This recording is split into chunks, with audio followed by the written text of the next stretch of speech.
organizing your train collection, both physically and digitally, on this episode of Toy Train Tips and Tricks. And hello again, this is Mike. Recently I've been working on wiring the new Phase 2 extension on my layout. The problem I was running into was I realized that every time I started to drop a feeder over one section, I had to move items off the layout from over there to over there, and then I'd get that connection, and then I'd have to go over here, then I'd have to take those same items off the layout and move them from over here back to over here, and so forth and so on. And I soon realized that I was spending more time moving trains around than I was actually getting any wiring done. So I've realized it was time to pause the wiring project and get everything put away where it belonged. So my goals for organization are not only to make sure that everything is protected in a box, but also to have those boxes organized in such a way that I can find what I want when I'm ready for it. So let's walk through the system that I use to keep all of my trains both safe and handy. So let's begin with boxed rolling stock.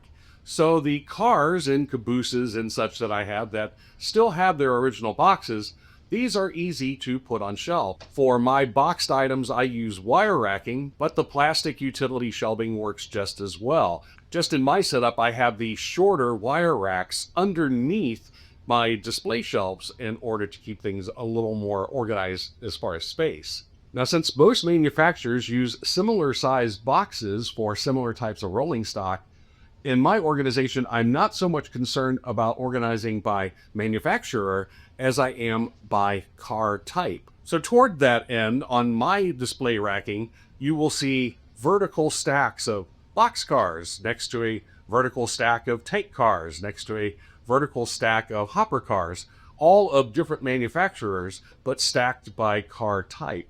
So if I'm looking for a hopper, I can find it in the stack versus, I'm looking for such and such Lionel item, and all of the boxcars and tank cars and reefers are all mixed together. So starting at the far right-hand side, there's a column of single-door, traditional-sized boxcars.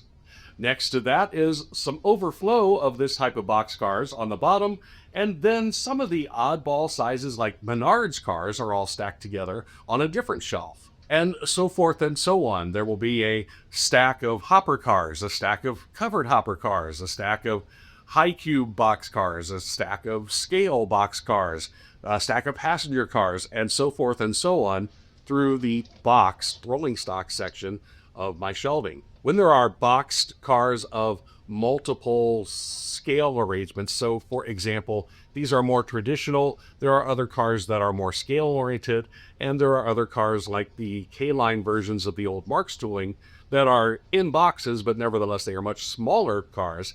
I tend to keep the larger scale items towards the bottom of the shelves and the smaller non-scale items more to the top.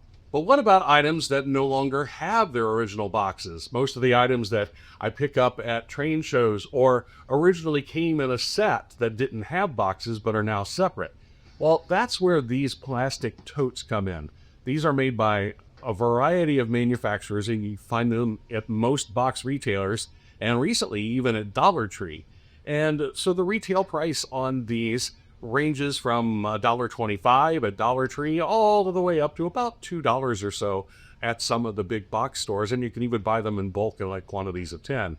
So again, there are several different manufacturers, and the dimensions are slightly different, but they all share some of the same characteristics, such as a clear box so that you can see what the contents are, and a snapping, locking, detachable lid that protects the items not only from dust, but also quite a bit from moisture. And because of this design, these are stackable themselves so that they sit nicely on the shelves. The other thing about these is, depending on the size of the car, you can normally fit at least 2 and sometimes 3 or 4 of the same type of car in a single box. Then I use various scrap packing materials cut to size to help keep the things from bouncing together. And so for very little investment, I've got protection for my items. Then to identify them, I put a label on the end of each of them identifying the item. So here you can see right off the bat, boxcars, and all the stack of boxcars will go together. and then which individual boxcars. In this case, Lionel 9740 Chessie System, Lionel 9786 Chicago Northwestern.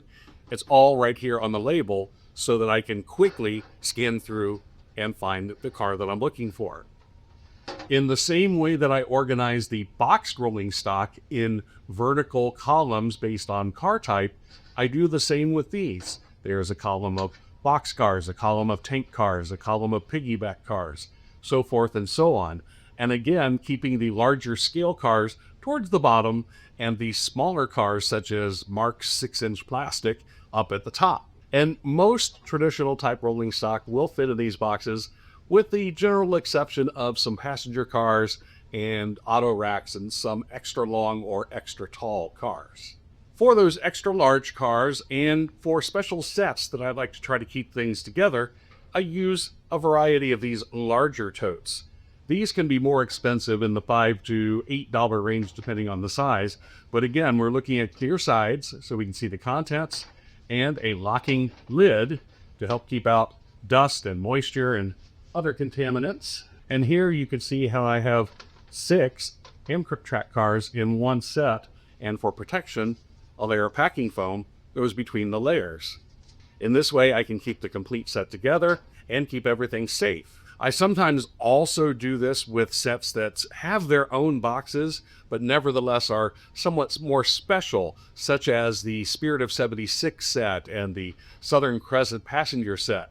All of those cars still have their original boxes, but instead of storing them with the other box items, because of their special status, they go, box and all, into a larger tote for extra special protection.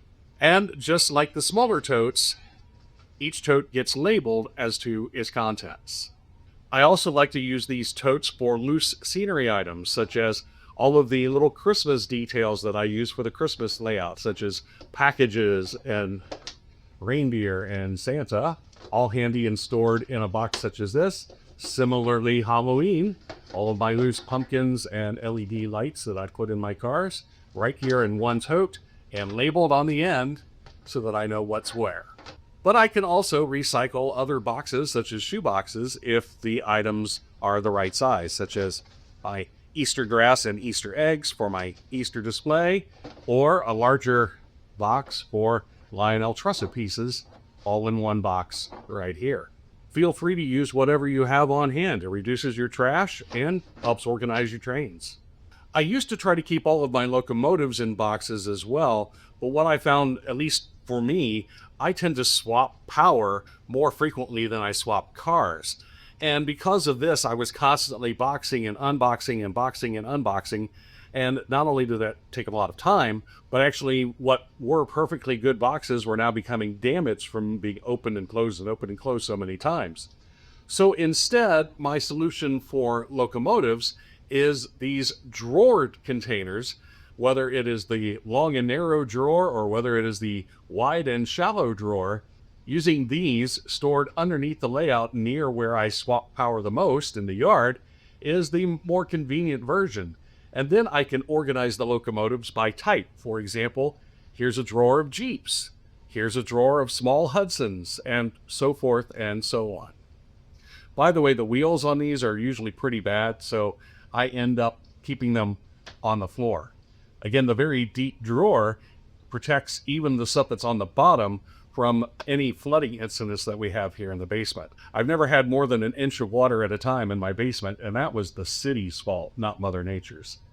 And so it's great having a spot for everything around the layout room, but what about when we're on the road? With train show season fast approaching, it's very convenient to have a listing of all of your items handy with you on your phone so that you avoid buying something that you've already bought and forgot about. And actually, you'd be surprised through the process of organization running across things that's like, I don't remember buying that. So to help maximize the resources, it's best to have some type of a list to keep track of your train collection. And for that, I use a database. You can use whatever software you feel most comfortable with. I tend to prefer this Open Office. It's just easy for me to work with. If you're more comfortable with Excel or Google Docs or whatever, Yeah, feel free to use whatever spreadsheet. Then when it's train show time, I just download my list to a PDF and send it to my phone so that I have it handy to scroll through and say, oh, do I actually have that boxcar? It's right here. And my organization process doesn't just involve items on the layout, it involves the items on my storage shelves as well.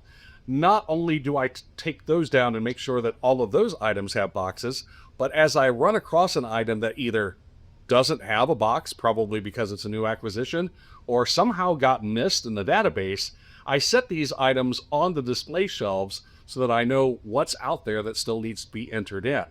Kind of a sorting platform. Then once everything's done, if there's items still on the racks, then I know how many more boxes I need to get in order to get everything organized. So give this organization process a try. You'll be amazed what you find. In my case, I went through and I thought I had 5 of the New York Central black 6462 gondolas, and it turns out that I have 7. I don't know where the other 2 came from. Maybe they multiplied by being stuck together in the dark. I don't know. But in any case, by keeping everything organized and off the layout, I can get my projects done so that I can get back to running my trains sooner. So try this method to help keep your trains running and organized, and we'll catch you next time with more toy train tips and tricks.